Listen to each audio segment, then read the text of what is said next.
Hi friends, कैसे हैं आप। आशा है कि आप अच्छे होंगे।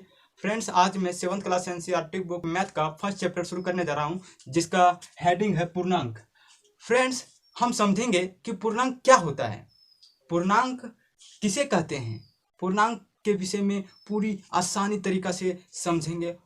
देखिए फ्रेंड्स, मैं बताना चाहूँगा सबसे पहले आपको डिफिनेशन से आपको समझ में आएगा नहीं, उदाहरण से समझ में आएगा, लेकिन सुन लेना आपके लिए जरूरी है। तो सुन लीजिए, पूर्णांक किसे कहते हैं। धनात्मक एवं ऋणात्मक संख्याओं के मिश्रण को पूर्णांक कहते हैं। समझ में नहीं आया होगा, कोई बात नहीं, लेकिन उदाहरण से समझिए। देखिए फ्रेंड्स, ये 0 है।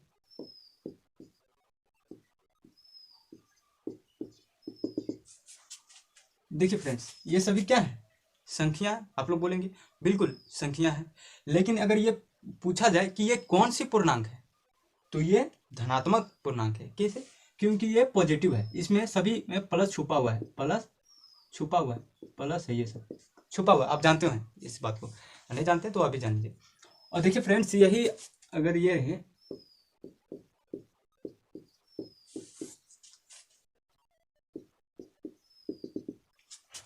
अब ये बताइए फ्रेंड्स, ये कैसी संख्या है, ऋणात्मक संख्या। लेकिन अगर यही पूछा जाए कि ये कैसी पूर्णांक है, तो ये ऋणात्मक पूर्णांक है। क्यों? क्योंकि देखिए माइनस का चिन्ह लगा हुआ है, इसलिए ऋणात्मक संख्या है, ऋणात्मक पूर्णांक है। समझ गए होंगे। तो देखिए फ्रेंड्स, इसी का मिश्रण को पूर्णांक कहते हैं। समझ गए ना। देखिए फ्रेंड्स, ये तो समझ गए कि पूर्णांक किसे कहते हैं। अब आगे देखते हैं कि पूर्णांक में कौन कौन सी संख्या नहीं आती है। तो फ्रेंड्स, ये ध्यान में रखिएगा कि पूर्णांक में दशमलव वाली संख्या कभी नहीं आती है। सॉरी, 4.5 ये नहीं आएंगे, जैसे दशमलव वाला नहीं आएंगे। और दूसरा हो गया बट्टे वाली, अंश और हर वाली संख्या पूर्णांक नहीं होती है। और तीसरा हो गया परिमेय संख्या। परिमेय संख्या जैसे मान लीजिए √2, ये सब संख्या पूर्णांक में नहीं आती। टॉपिक है संख्या रेखा। रेखा किसे कहते हैं? जैसे ये देखिए, ये क्या हो गया, एक रेखा, और इस पर अंकित होती है संख्या। 0 के बाईं ओर होती है ऋणात्मक संख्या, और 0 के दाईं ओर होती है धनात्मक संख्या। जैसे मान लीजिए -1, -2, -3, -4, इसी तरह जाते रहते हैं। उसके बाद पॉजिटिव, धनात्मक,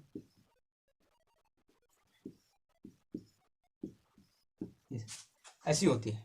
समझ गए ना। संख्या रेखा ऐसा होता है, और पूर्णांक इसी तरह से सजाया रहता है। 0 के इधर ऋणात्मक होता है और 0 के इधर धनात्मक। अब फ्रेंड्स, मान लीजिए इसमें से आपको क्वेश्चन दे दिया कि आप इस संख्या रेखा पर -5 को दर्शाएं। इस संख्या रेखा पर -5 को आप दर्शाएं, तो आप कैसे दर्शाएंगे? तो सिंपल सी बात है, एक लाइन खींचिए। क्वेश्चन में ये नहीं दिया रहेगा, लेकिन आपको बोल दिया जाए तो ये रेखा आप पहले खींच लें। उसके बाद क्या बोला है, -5 बोला है, तो ऋणात्मक बोला है ना। तो हमको जरूरी नहीं, तो हम 0 यहाँ पर दे देते हैं ना, और सिर्फ इधर धनात्मक वाली संख्या 1, 2 को लिख देते हैं, बाकी सब इधर ऋणात्मक वाला लिख देंगे। -1, -2, -3, -4, -5 और -6। भाई 6-7 तक आप लिख देंगे तो कोई दिक्कत नहीं। उसके बाद देख लीजिए, -5 को दर्शाने के लिए बोला था, तो कहाँ है -5? यहाँ है, तो हम दर्शा देंगे। ये देखिए, दर्शा देंगे। हो गया। इस टॉपिक में हम जमा और घटा करना सीखेंगे, मतलब जोड़ना और घटाना, ठीक है ना।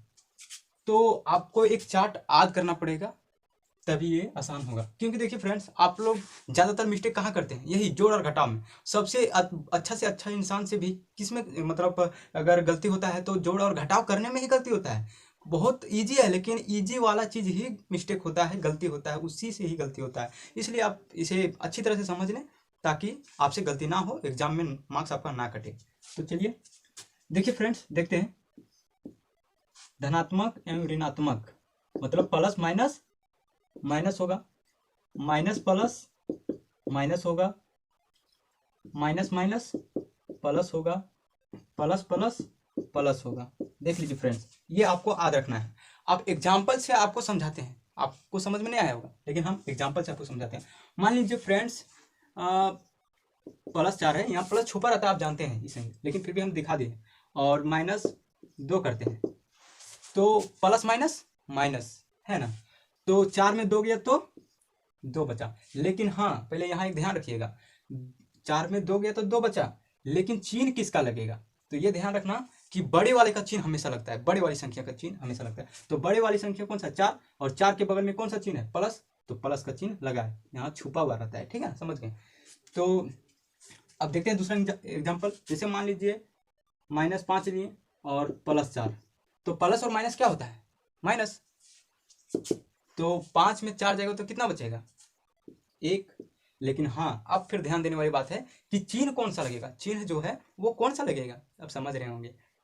देखिए ये बड़ी संख्या, बड़ी संख्या के बगल में कौन सी चिन्ह है, माइनस, बिल्कुल सही बोले आप। तो क्या हो जाएगी, -1, समझ गए। और इसी तरह तीसरा -4 और -5, तो देखिए माइनस माइनस क्या होता है, माइनस माइनस प्लस होता है, समझ रहे हैं। तो माइनस माइनस प्लस होता है, तो 5 और 4 कितना होता है, 9, बिल्कुल सही। तो आप 9 लिखिए, लेकिन हाँ चिन्ह कौन सा, बड़े वाले का, बिल्कुल राइट बोल रहे हैं, चिन्ह बड़े वाले, ये है ना, 5 के बगल में माइनस का, इसलिए माइनस। और अब ले देते हैं प्लस, प्लस का 4 और 4 यहाँ छुपा रहता है, लिखने का हमको जरूरत नहीं, यहाँ छुपा रहता है, धनात्मक है ये सभी, तो 8 होगी, समझ गए, ये धनात्मक होगा, छुपा है ये सब, समझ गए होंगे आप। तो चलिए अब चलते हैं अगले अपने टॉपिक में आएगा। अब देखिए, जैसे मान लीजिए प्लस की संख्या ले लेते हैं धनात्मक, 4 × -2 करते हैं, है ना। तो देखिए 4 दूनी 6, लेकिन यहाँ प्लस है छुपा, तो प्लस माइनस माइनस होगा। और देखिए फ्रेंड्स, इसमें ये नहीं सोचिएगा कि जो बड़ी संख्या होगी उसका ही चिन्ह लगाएंगे, इस गुना में नहीं होगा, इसका सिर्फ यही होगा कि प्लस माइनस माइनस है तो माइनस ही लगेगा, समझ गए होंगे आई होप। तो किसका चिन्ह लगेगा, प्लस माइनस माइनस होता है, इसलिए माइनस, सीधे आप इतना ध्यान रखिएगा कि प्लस माइनस माइनस हो रहा है तो माइनस, या माइनस प्लस प्लस हो रहा है, सॉरी मिस्टेक, माइनस हो रहा है तो माइनस, ठीक है ना। अब दूसरा एग्जांपल लेते हैं, -4 ले लिए इंटू +2 ले लिए, है ना। तो यहाँ पर प्लस छुपा हुआ है, यहाँ पर प्लस छुपा हुआ है, 4 दूनी 8 होता है, बिल्कुल, लेकिन तो प्लस माइनस माइनस होता है, इसलिए -8 होगा, ठीक है ना फ्रेंड्स। अब देखते हैं तीसरा एग्जांपल, -2 ले लिए इंटू -3। अब देखिए माइनस और माइनस है, तो माइनस माइनस प्लस हो जाएगा, तो 3 दूनी 6, संख्या सॉरी चिन्ह प्लस का हो गया है, ये माइनस माइनस प्लस का हो गया, और यही अगर जोड़ रहा था तो माइनस माइनस प्लस होता है, लेकिन चिन्ह माइनस का लगता, लेकिन गुना में ये नहीं होता है, समझे ना फ्रेंड्स, गुना में ये नहीं होता है, प्लस हो जाता है। और वही अब प्लस प्लस का गुना आप जानते हैं, 4 दूनी 8, ये प्लस प्लस है, सॉरी थोड़ा अच्छे से नहीं लिख पाते,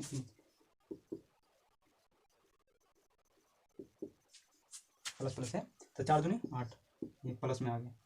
ये सब छुपा रहता है, वैसे भी ये सब छुपा रहता है, आपको मालूम होना चाहिए, ये सब छुपा रहता है, इसका चिन्ह प्लस का चिन्ह छुपा रहता है संख्या के सामने। यहाँ टॉपिक कर्म विनिमय गुण है फ्रेंड्स। कर्म विनिमय गुण किसे कहते हैं आप समझिए। जैसे फ्रेंड्स मान लीजिए ये +b या फिर b प्लस ये, हम आपको समझा रहे हैं, या तो 2 + 4 या 4 + 2 को जोड़ेंगे तो आंसर हमारा क्या आएगा, बराबर ही आएगा, मतलब सेम आएगा। जो अगर हम 2 + 4 को जोड़ें या 4 + 2 को जोड़ें, आंसर हमारा सेम आएगा, समझ रहे हैं। जैसे मान लीजिए 2 और 4 कितना होता है 6, और 4 और 2 कितना होता है 6, आंसर हमारा सेम आ रहा है। मेरा अगला टॉपिक सहचार्य गुण है फ्रेंड्स। जैसे आप a + b + c या फिर a + b + c, जैसे मान लीजिए फ्रेंड्स सॉरी मिस्टेक हो, या तो आप पहले इन दोनों को जोड़ करके इनको जोड़िए, आंसर सेम आएगा, या तो फिर इन दोनों जोड़ करके पहले इसको जोड़िए, आंसर सेम आएगा, मतलब इसका भी इसका। जैसे एग्जांपल से समझते हैं, ले लेते हैं 2 3 4, 2 3 4।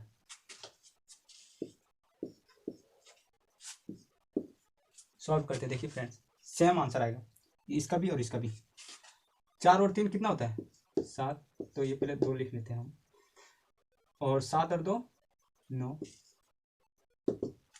3 2 5 प्लस 4 है, तो 5 और 4 9। देखिए फ्रेंड्स आंसर सेम आया।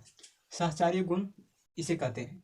और इसी तरह अगला टॉपिक है वितरण गुण। वितरण गुण क्या होता है आप उदाहरण से समझिए, ये इंटू बी प्लस सी, इससे ही बनता है।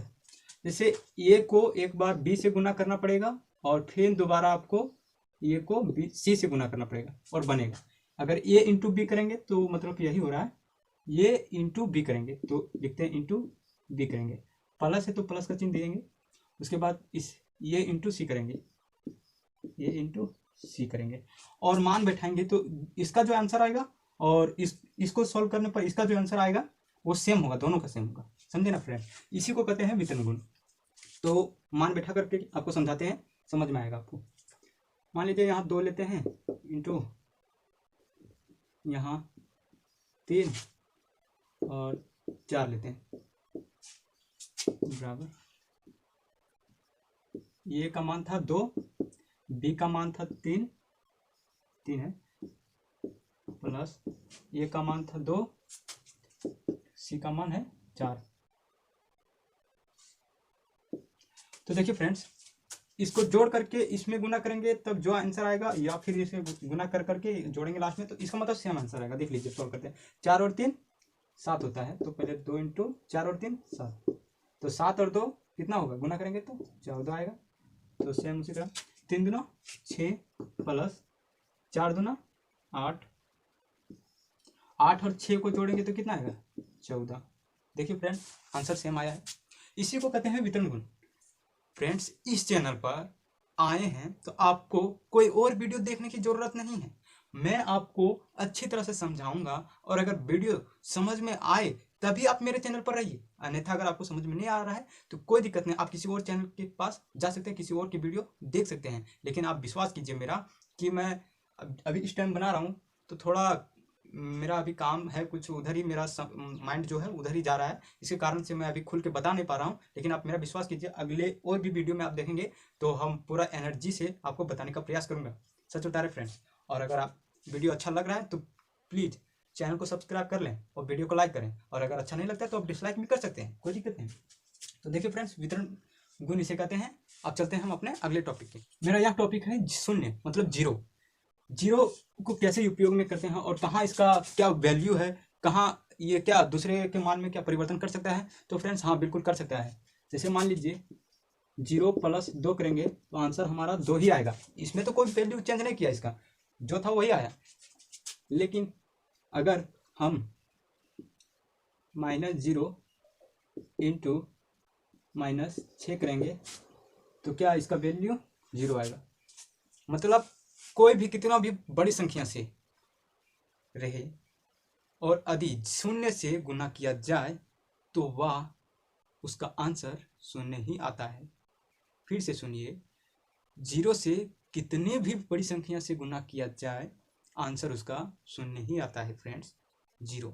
जैसे मान लीजिए 44 × 0 आंसर 0, और यदि 6/0 रहे तो इसका आंसर होता है इन्फिनेटिव, कोई इसका आंसर नहीं होता है। और यही 0 भागा दे रहे हैं, भाग कर रहे हैं, आपको मालूम होगा ना भाग ऐसे किया जाता है।